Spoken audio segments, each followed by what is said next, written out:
Mapagpalang araw po sa atin lahat at ngayon po ay todo banat ng mga fans ni Daniel Padilla kaya Dominic Roque dahil kinarma daw ito si Dominic Roque dahil sa hindi pag-iimbita kay Daniel Padilla. Bagkos si Catherine Bernardo lang ang gusto niyang imbitahan.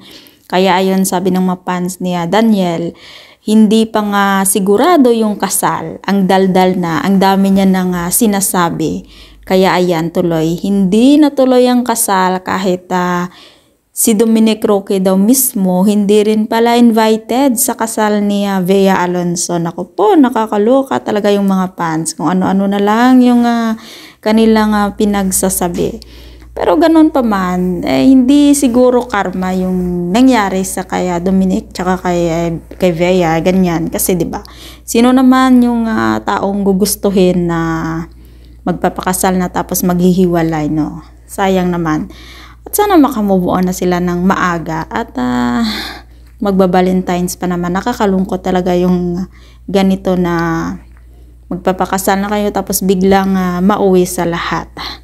So, yun lang. At kung ikaw hindi nakasubscribe sa aking channel, isubscribe mo na po ako, Ives Kivilas. Maraming salamat at mapagpalang araw po sa ating lahat.